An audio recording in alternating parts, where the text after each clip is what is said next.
Hey, good afternoon, students. This is Mr. Verzat, and today we're going to go deeper into value drawing by teaching you a technique called blocking in your values. Now, we've looked into layering, we've looked into the pressure scale, and finally, this is going to give you some hard tools on how to do it all, how to bring it all together. This is the glue that brings it together. And what this is, if you look over here under facts and characteristics, is a pre-drawing technique that helps you plan a roadmap of where your values will go in your piece. It's similar to paint by numbers, and for those of you unfamiliar with paint by numbers, all it is like a kind of like a painting, except it's got all the areas where the colors are in this drawing of this painting, and like red would be 1, green would be 2, blue would be 3, and you just paint the colors right there. And the idea behind it is that at the end you've got yourself a painting. So this is kind of like that. It's a pre-drawing technique. It's a pre-production tool, something that we do before we get the drawing underway. It's all planning. And remember, the more planning you have in place, the better your finished product will be. So here in the center is an example of what blocking in your values looks like. What we've got here is a drawing of a pear. Now, I didn't include any of the pre-drawing lines, the circles and such, to make it. What I did, though, is I took a drawing of a pear and I've mapped out where the major values are going to go. And as you can see, we've got a tiny little bit of highlight in the upper left. We've got mostly mid-tone followed by shade on the bottom. So the next characteristic about this is that it's meant to be a roadmap, and it's pre-drawing, which means it's supposed to be very, very light so that you can erase it or completely shade it out to begin with. And the secret to doing it is that each value is treated as its own form or shape. This helps you make sense of what you're looking at. Because I don't know about you, but maps are confusing, and if they're not labeled, they're going to get kind of even more confusing, and my drawing might not turn out the way I want. I might have the shadow on the highlight area and my light source completely messed up. Well, here's what I like to do. Before you even start, you can label your values ahead of time, lightly. You can go shade, mid-tone, highlight using the abbreviations. Sometimes I like to do a bunch of X's where the shade is, and then just ignore where everything, what everything else is. The goal, though, is to grow beyond this. The eventual goal is to get to the point where you can actually do this in your mind as you're doing the layering process of adding value to your work.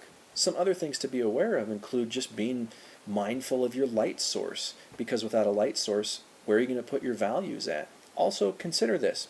If your mid-tone is the largest value, and it covers everything but the highlight, and the highlight is the absence of any value, what I like to do first is plot out my highlights, where the highlight's going to be. And then I just know not to put any lead there at all. Next, I don't need to really plot out mid-tone because the layering process is supposed to go light to dark. So my next step is to add the shade. Everything else, I'll already know what's mid-tone and what's highlight and what's shade. And the other thing is to think as if you're stacking these forms on top of each other like a sandwich. Because you're layering, you'll have covered the entire pear, minus the highlights. You'll have covered the entire pear with mid-tone, even the areas where it's going to eventually be your shade. So let's take a look at some examples. Here's that picture of the still life stuffed animal that you guys are familiar with that we looked at in previous screencasts. What I did is I went over it and I traced where the mid-tone is. And if we zoom in close here, this gives you some sense of what I mean when I say treat each value as its own individual shape or individual form. And sure enough, it starts to look kind of like a camouflage design. And if you imagine that your values are shapes, it'll help you make sense of what you're doing. So what happens if you don't do this? What are some non-examples? Well, for starters, planning is evidence of craftsmanship. Every artist that I have ever met that's either professional or very serious about what they do, they go through some form of pre-production work, and that's to have great craftsmanship in their work. That's to have a very strong end result to all their labors.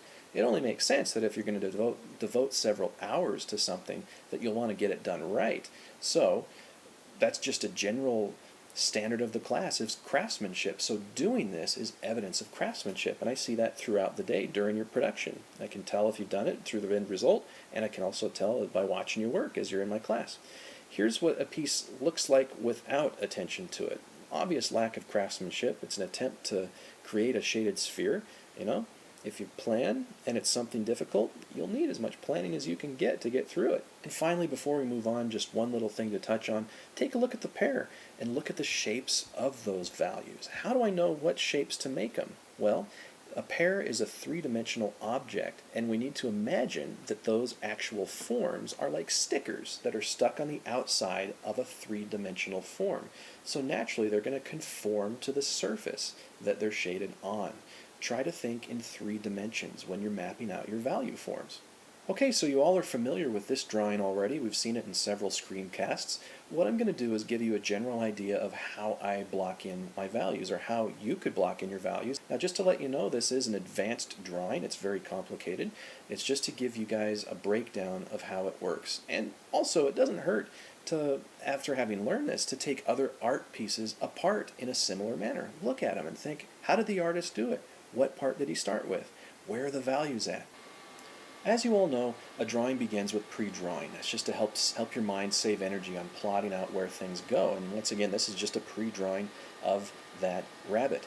And there's something a little wrong with it. It needs to be lighter, so remember to keep it light. The next step after that is to refine your pre-drawing so it looks more like your form. Naturally, it'll help you out if you have a decent pre-drawing to plan out where your values are going to go when you block your values in. And the end result, if we were going to do a contour line drawing, this is what would come of it. But we're not. Personally, what I do is, on top of my pre-drawing, I block in where my highlights are going to be and my shades. So this is an example of where everything is in the drawing as a midtone. And basically, in this area here, all these little gaps, these are highlights. These are areas where I'm not going to touch anything.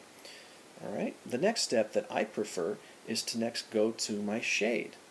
I know where my highlights are now and my midtone based on this individual drawing here. So I block in my shading values right here. And as you can see, it's starting to look a little complex. That's why I used labels to help me know what is what. Anything with an X, in my mind, is a shade. Anything that doesn't have an X is either a highlight or a midtone. And one thing that you can do is you could even shade areas or come up with little designs or labels in the midtone area, and then maybe just know not to put anything in the highlight sections to help you know what's what. So as you know, we layer from light to dark. So our lightest value should be at least as light as our pre-drawing lines so that they all disappear. So after starting light to dark, I'm going to end up layering over the top of it, and this is basically all the midtone in the piece. And then I continue adding layers until I've got my darkest areas, my shades. All the while, though, I'm not touching the areas where my highlights are at. It basically draws itself by ignoring it. And finally, this is an exaggerated example of what the values would look like if it was reduced down to highlight, midtone, and only shade, using only those 3 values in the piece. The purpose of which is to show you how each value is a form or a shape in and of itself. For example, we could look at only the shade. For example, this area right here, if we treat that as its own shape, it'll help us understand how to shade it. And naturally, this example skips all the other steps of detail, of texture, and so on. And we're going to get into that later. So finally, to sum it up, basically what you do is you block in your values. After you've finished your pre-drawing that's a little bit refined, I like to block in where my highlights are going to be, where my shades are, and everything else I know is just going to be midtone, since we layer light to dark. It could look exactly like this. Areas with an X or shade, and any areas without an X could either be midtone or highlight. And again, I suggest that you come up with your own labeling system to make that work. We then layer in light to dark, starting with our lightest values, which eventually become midtones and so on, and all the little in-betweens between highlight and midtone. And then we layer to our darker values using that roadmap, which become shades, and all the areas in between the midtone and the shade. And ultimately, you'll end up with a finished drawing. So I hope this was helpful, and as always, if there's anything in the screencast that you haven't gotten down yet, feel free to rewind it. It's one of the great parts about digital teaching. If there's something you don't get, you can watch it as many times as you need to in order to get it down. And as always, Practice is what's going to solidify all this. All that lab time in class is what's going to get all the techniques to stick to the brain. So I look forward to seeing you in class, and take care. Have a great day.